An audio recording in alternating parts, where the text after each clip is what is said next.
अनेक वर्ष ते या ईव्हीएम बद्दलचं असताना आपल्याला असताना प्रत्यक्षात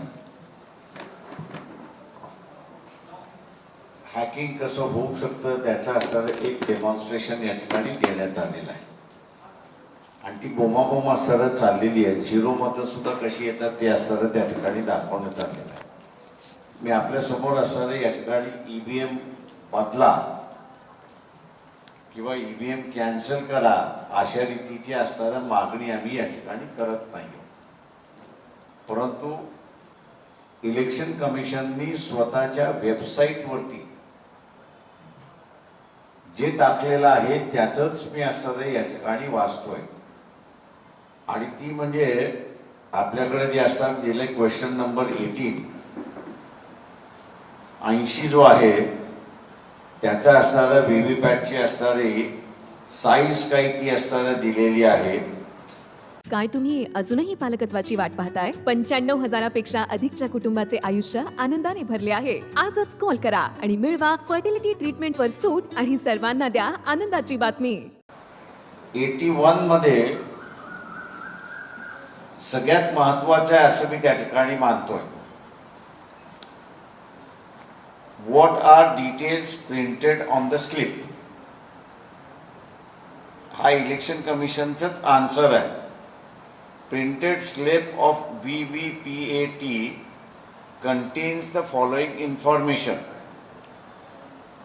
candidate serial number, name of the candidate, symbol of party or candidate, session number, VVPAT ID. These details could be viewed by the voter.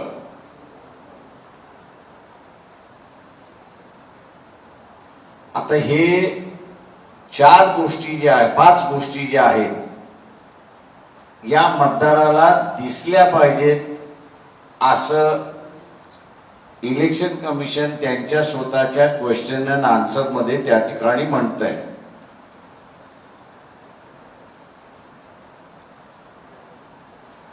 आता हे आम्ही असताना म्हणतोय की त्याला बघण्यासाठी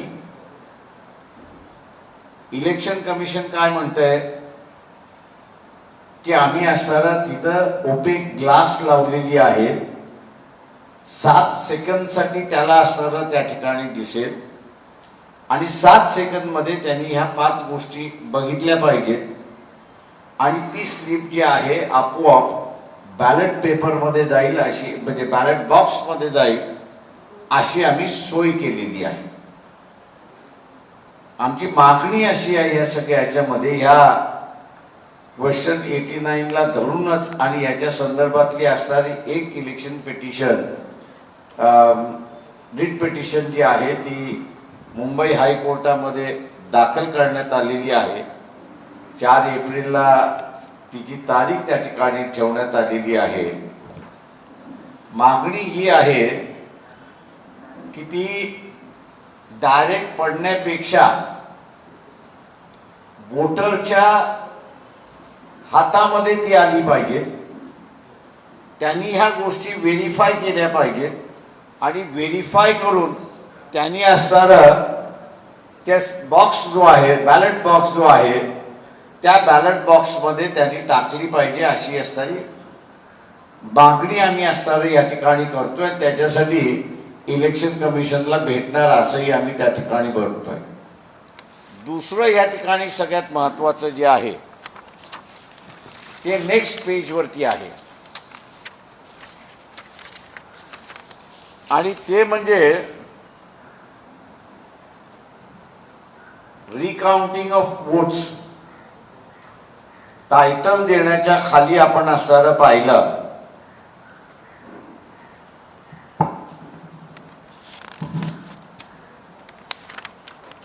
आणि त्याच्या असणाऱ्या नेक्स्ट पेजवरती आपण असणारा गेलो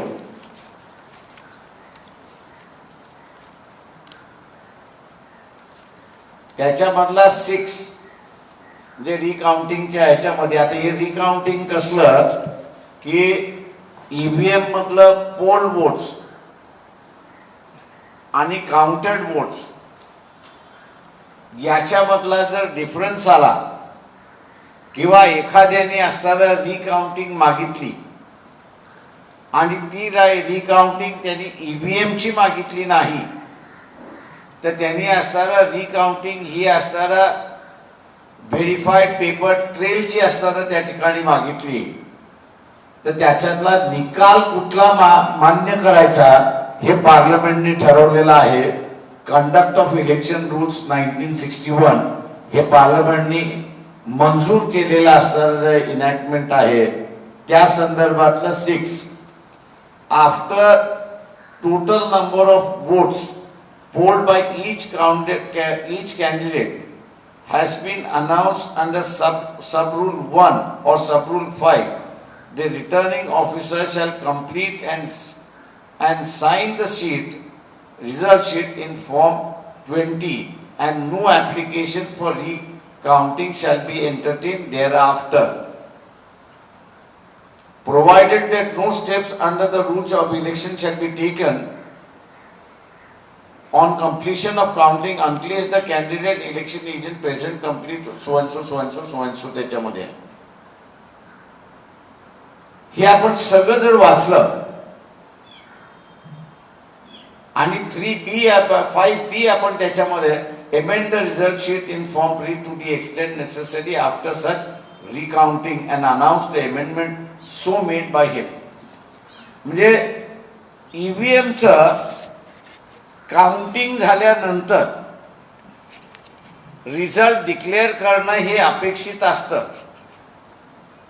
आणि ते रिझल्ट डिक्लेअर केल्याच्या वेळेस रिकाउंटिंग पुन्हा मागितली असेल आणि व्हीव्हीपॅटची असताना रिकाउंटिंग मागितली असेल आणि ती व्हीव्हीपॅटची रिकाउंटिंग झाली असेल आणि त्याच्यामध्ये मग रिझल्ट कोणाचा मानायचा, ईव्हीएमचा मानायचा की व्हीव्हीपॅट मधला असणारा रिझल्ट मानायचा, तर पार्लमेंट स्वतःहून असणारं म्हणतंय की व्हीव्हीपॅट मधला असणारा जो रिझल्ट आलेला आहे तोच अंतिम रिझल्ट आहे असं त्या ठिकाणी मानलेला आहे.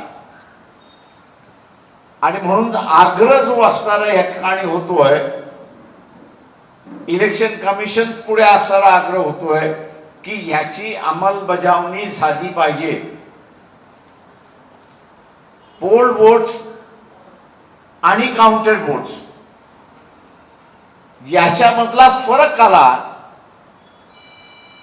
तर पार्लमेंट असं म्हणते की रिलाय कोणावरती व्हायचं, तर पेपर ट्रेल जे आहे, व्हीव्हीपॅट जे आहे त्याच्यावरती तुम्हाला रिलाय करावं लागेल आणि फॉर्म 20 हा म्हणजे काउंटेड वोट्स किती झाले त्याच्यामध्ये दुरुस्त्या करून तुम्हाला निकाल त्या ठिकाणी लावावा लागेल. तेव्हा आम्ही असणारा मागणी ही या ठिकाणी करतोय की ज्या ज्या कॅन्डिडेटनी ईव्हीएम हटवा असं आम्ही अजिबात म्हणत नाही, ईव्हीएम पेक्षा बॅलेट पेपरवरती या असंही आम्ही त्या ठिकाणी म्हणत नाही आहोत. आमचं म्हणणं व्हेरी स्पष्ट आहे की पोल्ड वोट्स आणि काउंटेड वोट्स याच्यामधला डिफरन्स आला. गेल्या 2019च्या निवडणुकीमध्ये 373 कॉन्स्टिट्युन्सीज मध्ये पोल्ड वोट्स आणि काउंटेड वोट्स याच्यामधला डिफरन्स आलेला आहे. इलेक्शन कमिशन अजूनही हा डिफरन्स आला का याचं उत्तर देत नाही अशी असणारी परिस्थिती आहे. सोलापूर मधल्या इलेक्शनच्या संदर्भात की ज्याचं मी असणारे रिप्रेझेंट करतोय वकील म्हणून, रिटर्निंग ऑफिसरनी ॲफिडेव्हिट दिलेला आहे की काउंटेड वोट्स आणि पोल वोट्स टेक्निकल फॉल्टमुळे फरक आलेला आहे. हे एका इलेक्शन कंडक्ट करणारा रिटर्निंग ऑफिसर IAS ऑफिसर जो आहे त्यांनी ॲफिडेव्हिट वरती असणारा कबूल केलेला आहे. परंतु इलेक्शन कमिशनच्या वतीने हा माझा आरोप आहे, इलेक्शन कमिशनच्या वतीने असे प्रयत्न केले जातात आहेत की ही पिटिशन डिसमिस व्हावी तेव्हा इलेक्शन कमिशन सुद्धा सरळ हाताने घेत नाही असा आमचा आरोप आहे त्या ठिकाणी. आणि म्हणून यापुढे इलेक्शन कमिशनच्या विरोधात आम्ही असणारं आंदोलन त्या ठिकाणी छेडणार आहोत. आणि ते म्हणजे एकदा ईव्हीएम मध्ये पोल वोट्स आणि काउंटेड वोट्स याच्यामधला फरक आला तर इलेक्शन रिझल्ट डिक्लेअर करता कामा नये. आणि पेपर ट्रेल हा जो आहे, व्हेरीफाईड पेपर ट्रेल जो आहे, VVPAT म्हणून आपण ज्याला म्हणतो, तो काउंटिंग केला पाहिजे.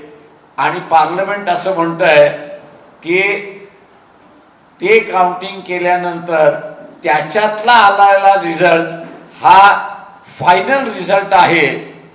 आणि म्हणून इलेक्शन कमिशनने ही चूक करू नये असं आम्ही त्या ठिकाणी मागतो. दुसरं आम्ही असणारं या ठिकाणी प्रत्येक कॅन्डिडेटला सांगणार आहोत की नॉमिनेशन पेपर दाखल केल्यानंतर स्क्रुटिनी केल्या जाईल. स्क्रुटिनीमध्ये एकदा फॉर्म आपला टिकला तर रिटर्निंग ऑफिसरकडे आपण असणारा अर्ज करून ठेवला पाहिजे. अर्ज काय करून ठेवला पाहिजे की काउंटिंगच्या दिवशी फॉर्म 17 मध्ये किती मतदान झालं याचा अधिकृत आकडे हे रिटर्निंग ऑफिसर देतो. तो फॉर्म 17 त्यांनी घेतला पाहिजे आणि रिटर्निंग ऑफिसरला त्यांनी दाखवलं पाहिजे की काउंटेड वोट्स जे आहेत, म्हणजे मतमोजणी झालेली जी आहे, त्या मतमोजणीमध्ये एकतर कमी किंवा जास्ती पोल वोट्स झालेले आहेत. त्याच्यामुळे या सेक्शन 63 प्रमाणे रिकाउंटिंग ऑफ वोट्स याच्या टायटल खाली इलेक्शन कमिशनला पार्लमेंटने डायरेक्शन दिलेली आहे. त्या डायरेक्शनचं अंमल झालं पाहिजे आणि रिटर्निंग ऑफिसरने व्हेरीफाईड पेपर ट्रेल जो आहे त्याची काउंटिंग होऊन त्याच्यातला जो निकाल येईल तो निकाल खरा धरावा असा असताना पार्लमेंटने जो कायदा केलेला आहे त्याची अंमलबजावणी झाली पाहिजे. सर्व कॅन्डिडेटनी हे करायचं ठरवलं तर मी असताना म्हणेन की हॅकिंगच्या असणाऱ्या पद्धती आपण या ठिकाणी दाखवल्या. हॅकिंग हे होऊ शकतं. प्रत्यक्षात अल्गोरिदम कशा बदलता येतो तो असणारा ज्याला कोणाला बघायचं असेल त्या छोट्या डिव्हाइसवरती आपल्याला दाखवता येईल. परंतु हे होतं, हे आता सिद्ध झालेलं आहे. जो उमेदवार उभा राहतो ज्यावेळेस त्याला 0 मतं त्याच्या पोलिंग बूथवरती मिळतात, त्याच्यामुळे हॅकिंग झालंय हे व्हेरी क्लिअर त्या ठिकाणी असताना होतं. कारण का स्वतःचं मत तो स्वतःला देणार नाही असं होणार नाही. आणि म्हणून असताना इलेक्शन कमिशनच्या विरोधातलं की हा पेपर ट्रेल ज्या ज्या ठिकाणी पोल वोट्स आणि काउंटेड वोट्स मध्ये डिफरन्स आलेला आहे तिथे ते काउंटिंग केलं पाहिजे. या मागणीसाठी इलेक्शन कमिशनच्या विरोधातलं आम्ही निवेदन देणार आहोत. त्यांनी ऐकलं नाही तर आंदोलन त्या ठिकाणी असणारा करू. आणि तेही नाही झालं तर मी कॅन्डिडेटनी काय करून ठेवलं पाहिजे हेही आपल्याला असणारं त्या ठिकाणी सांगितलेलं आहे. आणि कॅन्डिडेटलाही आगा त्या ठिकाणी केलेला आहे. आम्ही असं मानतो या ठिकाणी की 400+ जे आहेत ते ईव्हीएम शिवाय होणार नाही. आणि म्हणून ते ईव्हीएम हॅकिंग थांबवण्याच्या दृष्टिकोनातून आज ही असणारं प्रेस कॉन्फरन्स आपल्या समोर या ठिकाणी घेतलेली आहे. माझं निवेदन या ठिकाणी संपलंय. गायकवाड जे हेड ऑफ डिपार्टमेंट आहेत कोल्हापूर युनिव्हर्सिटीचे, त्यांनी गेले 10 वर्ष याच्यावरती पूर्णपणे संशोधन केलं. त्यांची भेट झाली. ते म्हटले मला लोकांसमोर ते सगळ्या वेगवेगळे सिस्टम आहेत ते दाखवलेले आहेत. त्यांनी ही एक मोठा रिस्क घेऊन या ठिकाणी आपल्या समोर दाखवलेलं आहे. ज्या सायंटिस्टचं त्यांनी असणारं नाव या ठिकाणी रिफर केलं साधियाचं, त्यांनी प्रत्यक्षात मुंबईच्या कार्यालयातून एक EVM मिळवली. त्या EVM मधूनच हॅकिंग कसं होतं हे त्यांनी डेमॉन्स्ट्रेट केलं. त्यांना पोलिसांनी अरेस्टही केलं. हॅकिंगसाठी त्यांना अरेस्ट केलं नाही, त्यांना अरेस्ट याचं केलं की ही मशीन तुमच्याकडे कशी आली, तुम्ही चोरली आहे म्हणून त्या ठिकाणी असताना त्यांना हे झालं. सुप्रीम कोर्टात मॅटर गेलं. सुप्रीम कोर्टाने निकाल देताना असं म्हटलं की यांनी चोरी जरी केली असेल तर लोकशाही वाचवण्यासाठी चोरी केलेली आहे आणि म्हणून त्यांना जी सजा देण्यात आली होती ती पूर्णपणे सजा त्यांनी रद्द केलेली आहे. सुप्रीम कोर्टच स्वतः आता आपण बघत असाल की काही वेळेस या बाजूने आणि त्या बाजूने त्या ठिकाणी असतात. हॅकिंग होऊ शकते आणि हॅकिंग प्रत्यक्षात करून दाखवलेली जी गोष्ट होती ती सुप्रीम कोर्टाने मान्य केलेली आहे. आणि म्हणून मला वाटतं इथल्या सर्व राजकीय पक्षांना मी असं आव्हान या ठिकाणी करतोय की कोणाच्या कालावधीपासून झालं हा आता भाग राहिला नाही, तर इथे हॅकिंग आता मोठ्या प्रमाणात तिथे असताना होऊ शकतं. आणि आत्ताच्या दाखवल्याप्रमाणे आपल्या घरातला सेट ऑफ बॉक्स म्हणजे टीव्हीचा सेट ऑफ बॉक्स हा सुद्धा हॅकिंग आपल्या एजंट मधली किंवा आपल्या पोलिंग बूथ मधली करू शकतो अशी असणारी ही जी व्यवस्था आहे, ही व्यवस्था मला वाटतं पॉलिटिकल पार्टीज आणि या सगळ्यांनी सिरियसली घेऊन इलेक्शन कमिशनचा असणारा VVPAT जे आहे काउंटिंग करायला आज सांगितलं जाते 15 दिवस लागतील, 20 दिवस लागतील. पण माझा इलेक्शनचा अनुभव हा असताना 1985चा अनुभव आहे. 1985 ची इलेक्शन ह्या बॅलेट वरती झालेल्या इलेक्शन्स, 89 ला झालेली इलेक्शन ह्या सुद्धा बॅलेट वरती झालेल्या असणाऱ्या इलेक्शन्स होत्या. त्याच्यामुळे बॅलेट पेपर काउंट करायला फक्त 36 तास लागतात, त्याच्यावरती त्या ठिकाणी लागत नाही. आणि म्हणून ही फार मोठी प्रक्रिया आहे असं जे आता सांगितलं जाते नव्या पिढीला की 15 दिवस लागतील ते काउंट करायला, असं जे काही क्वार्टर्स मधनं प्रचार केला जातोय हा चुकीचा असणारा प्रचार असं त्या ठिकाणी मानतो. त्याही वेळेस वोटिंग संपलं की दुसऱ्या दिवशी काउंटिंग सुरुवात व्हायचं आणि दुसऱ्या दिवशी काउंटिंग सुरुवात झालं तर रात्री 12च्या आतमध्ये निकाल यायचा अशी असणारी परिस्थिती आहे. मी 36 तास सुद्धा असणारा एक एक्स्ट्रीम साईडला घेऊन त्या ठिकाणी असणारा बोललो. पण सकाळी 8 वाजता काउंटिंग सुरुवात व्हायची आणि रात्री 10, 10:30, 11 पर्यंत निकाल त्या ठिकाणी लागायचे. जेवढं पेपर वर्क करायला लागत त्याला 1.5-2 तास लागत होते आणि मग रात्री 1-2 वाजता ते निकाल लागत होते अशी परिस्थिती आहे. त्याच्यामुळे पेपर ट्रेल काउंट करायला वेळ त्या ठिकाणी लागणार नाही अशी परिस्थिती आहे. पॉलिटिकल पार्टीजनी याचं सिरियसली घ्यावं हा आग्रह आम्ही त्या ठिकाणी धरणार आहोत, त्यांना लिहिणारही आहोत आणि सर्वांनी मिळून पेपर ट्रेल काउंट करावं हा आग्रह इलेक्शन कमिशनके धरला जाणार. माझं निवेदन संपलं. ईव्हीएमच्या संदर्भात काही प्रश्न असतील या सादरीकरणासंदर्भात आपण विचारू शकतो.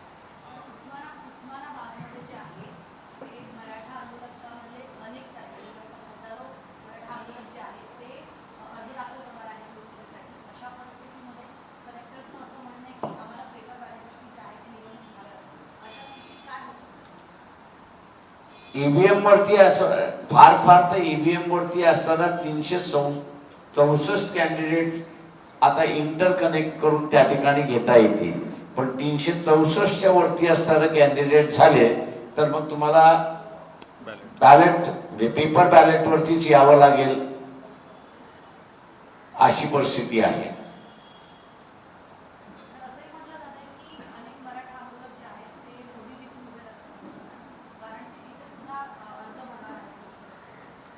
माहीत नाही मला ती मला माहिती नाही.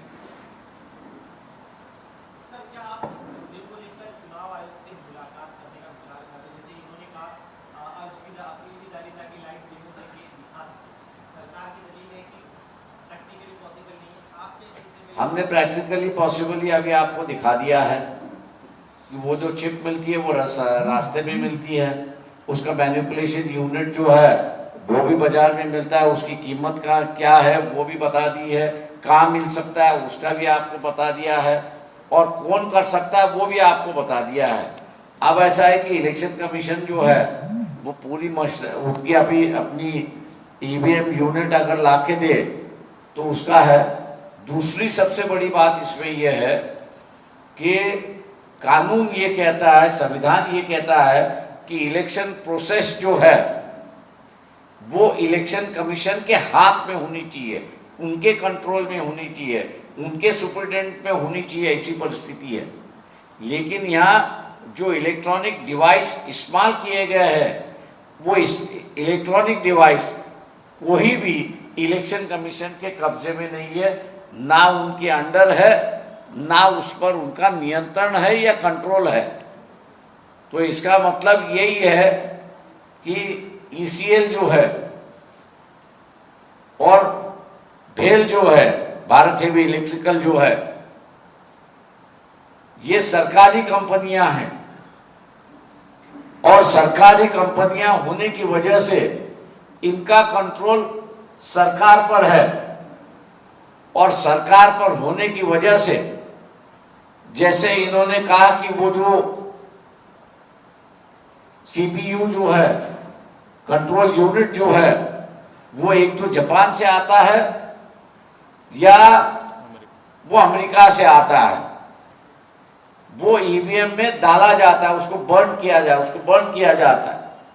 उस वक्त जो है आप बग भी डाल सकते हो उसमें कि वो सीपीयू किस ढंग से काम करे. तो मैं ये मान के चलता हूं कि इलेक्शन प्रोसेस भारत की जो है, ये इलेक्शन प्रोसेस किसी भी मायने में इलेक्शन कमीशन के कंट्रोल में नहीं है. ये गवर्नमेंट के कंट्रोल के माध्यम से यहाँ पे चल रहा है. इलेक्शन कमीशन सिर्फ पोस्टमैन की तरह काम कर रहा है कि ईवीएम ले आए, उस पे वोट डाले, उस पे काउंट करे और इलेक्शन डिक्लेयर करे. इसको सुपरिटेंडेंट नहीं किया जा सकता और ना कहा जा सकता है. इसलिए ये दूसरी एंगल से देखा जाए तो ये गवर्नमेंट कंट्रोल इलेक्शन हो रहा है, ऐसी एक परिस्थिति है.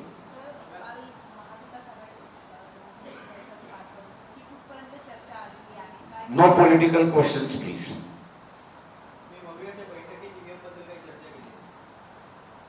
मी बैठकीमध्ये चर्चा ही केली आणि त्या सगळ्यांना असताना हे केलंय की आपण इलेक्शन कमिशनकडे सगळे मिळून जाऊ, इतर राजकीय पक्षांना सुद्धा आपण घेऊन जाऊ आणि त्यांच्या पुढे फॅक्ट्स आपण असणाऱ्या मांडल्या पाहिजे. त्यांच्याच वेबसाईटवरनं की 373 मतदारसंघामध्ये पोल वोट्स आणि काउंटेड वोट्स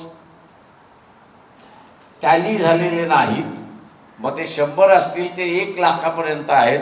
अशा असणाऱ्या परिस्थितीमध्ये जो उमेदवार अर्ज करेल की माझ्या कॉन्स्टिट्युन्सीमध्ये पोल्ड आणि काउंटेड वोट्स टॅली झालेले नाहीत, व्हीव्हीपॅट त्यांनी करावं, तशा पद्धतीचे डायरेक्शन्स इलेक्शन कमिशननी द्यावे.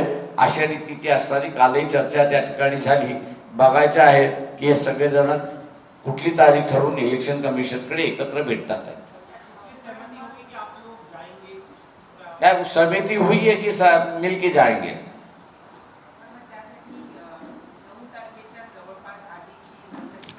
त्या अजून तारीख काही ठरलेली नाही आणि मी त्याच्यामध्ये असं म्हटलं की हे डिटॅच करून घ्या. इलेक्ट्रोल अलायन्सेस, पॉलिटिकल अलायन्सेस हा डिटॅच करून घ्या. पॉलिटिकल पार्टीज म्हणून आपण असणारं गेलं पाहिजे, अशा रीतीची असणारं मी तिथे मांडणी केली. आणि म्हणून म्हटलं होतं इंडिया अलायन्समध्ये आहेत ते आणि इंडिया अलायन्समध्ये नाही आहेत, असे सगळे मिळून गेलो तर इलेक्शन कमिशनवरती प्रेशर होईल अशी परिस्थिती.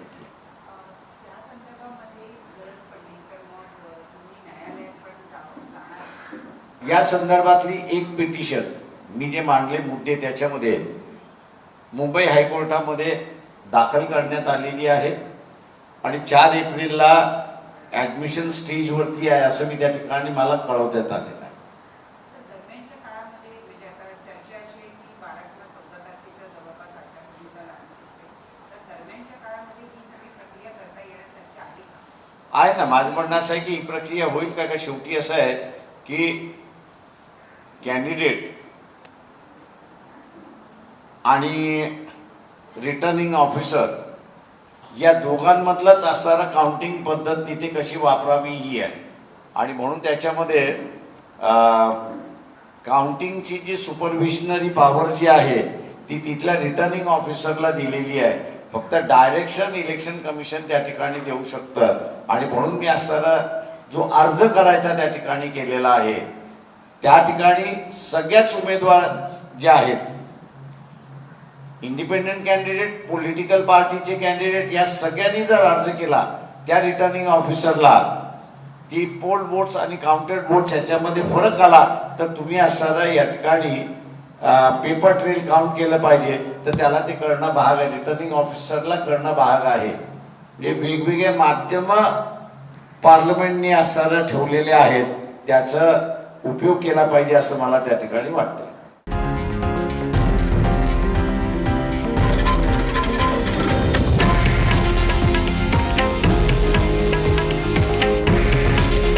हे आहे देशातील नंबर 1 न्यूज नेटवर्क आणि आपण पाहत आहात TV9 मराठी. काळजी तुमची, हित महाराष्ट्राचं.